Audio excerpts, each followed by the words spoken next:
So in this episode, we're going to be comparing the Uscooter Booster 5 to the Xiaomi M365. Next on Now You Know.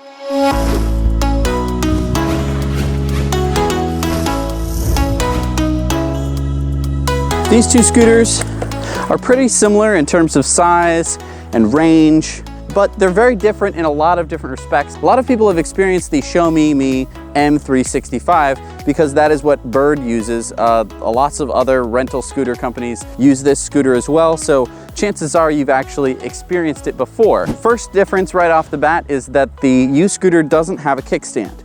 And so some people might be saying, that's ridiculous. This is a more expensive scooter. Why doesn't it have a kickstand? Well, I'll show you why. You can do the half fold scooter stand, which means that, you know, if you're stopped for a quick bit, you can just sort of let it sit there. And then when you're ready to go, just pick up the handlebars, everything locks into place, and away you go. The suspension on the Uscooter is so much better than on the Xiaomi. Why? The Xiaomi doesn't have any suspension whatsoever. They rely on these pneumatic tires to handle every bump, every divot in the road, and I'll be honest, it's not enough. Come over to the Uscooter. These are solid tires. That means, yes, you do not get any pneumatic suspension dampening effect at all. However, you get a front suspension, which can take quite a bit of a bump. You get a rear suspension, which is fantastic for bumps, and the overall effect means that you do not have to worry about getting flats, and you can cover some much rougher terrain than you would want to with the Xiaomi. All right, so the next thing I want to talk about is folding. The Uscooter folds up pretty nicely, pretty quickly. So you kind of flick it forward and kick that button and it folds down. Kind of a really ingenious little design. So you push in, pull down, and you release. You could do it with your foot if you wanted to. Kind of come in, push it, and off you go. So, I mean, that's pretty convenient. It doesn't require hardly any crouching down or anything like that. So you can fold this even smaller.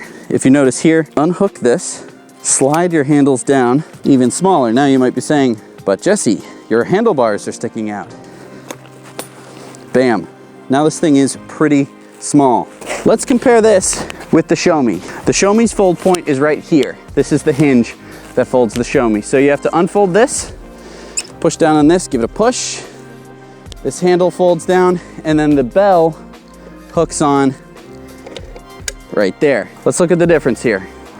Huge difference having none of the wheels fold up. Xiaomi has these big honking handlebars. They do not fold in. The Uscooter weighs about 4 pounds less than the Xiaomi. You can kind of feel it. So we're talking about like 24, 25 pounds, about 28 or 29. Next, I want to talk about the decks of both of these scooters. As you can see, the Uscooter has a sandpaper deck. Your feet will not slide off of this. Same stuff that they use on skateboards, it's for a reason. Now the Xiaomi does have these little raised plastic dots, but when it's wet, these plastic dots don't offer you a lot of friction. Uscooter has a much better deck.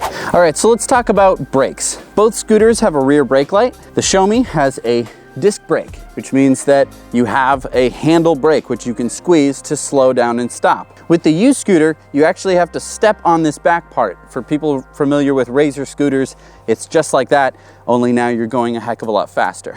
It can be a bit awkward to be braking on this thing because you actually have to put your foot all the way back and push down on it, stand on the back when your whole body is leaning forward because you're slowing down. It's a bit counterintuitive. I will say it's nice and simplistic. It means that you don't have to worry about an entire brake assembly, which, you know, on this scooter can go wrong. Whereas with this thing, you stomp down, you're stopping. Both of these scooters have electric motors, which means that they can both propel you forward, but they can also slow you down. The Uscooter will have you coast until you press on a brake lever, which will then enable the motor to slow you down. Whereas on the Xiaomi, if you let off the throttle, it'll give you some regen braking, kind of like one pedal driving. The Uscooter Booster 5 has a much more powerful motor than the Xiaomi, which means that you're not only going to be accelerating faster with the motor, but you're also going to be braking faster. So it's better in the sense that you're going to be able to slow down faster if you want to. It means that you're going to be able to handle steeper hills without having to rely on a friction brake. But again, the disadvantage of not having that handle brake means that slowing down can be a bit tricky sometimes. Another thing that I like about the Uscooter over the Xiaomi is the charge port. Charge port on the Xiaomi is very low. It's right here. It's covered by this little piece of rubber, very easy to remove. Very easy to get water and dirt stuck in there. I don't know, it's all right, but if you come over to the Uscooter, they put it all the way up here, which means that, you know, splashes and other things aren't going to be interfering as much. Overall, I would much rather have the port here than have it right here. The Xiaomi has an app, and the Uscooter doesn't have an app. This might be a problem, except you may notice that the Xiaomi does not have a screen. The Xiaomi has 4 dots, which are able to tell you the battery level, and that's about it. The Uscooter has an entire screen devoted to showing you your speed, your battery level, as well as percentage, so you get down to a much finer degree of accuracy, as well as your battery temperature and your mileage. So the Xiaomi scooter comes equipped with a bell, which is part bell, part locking mechanism for the folding part. This scooter does come with a horn, which, I don't know, I would say probably neck and neck. Overall, I'm kind of torn. This definitely isn't going to, you know, get cars to move out of your way, but I think it is useful for pedestrians. So the Uscooter has some really nice riding features that the Xiaomi does not. One of them is, you know, taking off from 0 miles an hour. If you put any pressure on the accelerator, it'll take off. This can be a good or a bad thing. You can actually shut this off using the settings of the screen, which I have not figured out yet. It's like working a digital watch, but it's kind of nice because with the Xiaomi, sometimes you'll kind of kick off and you won't get any power and you'll have to kick off again. You feel like an idiot. Whereas with this, you can confidently step on your scooter and ride off.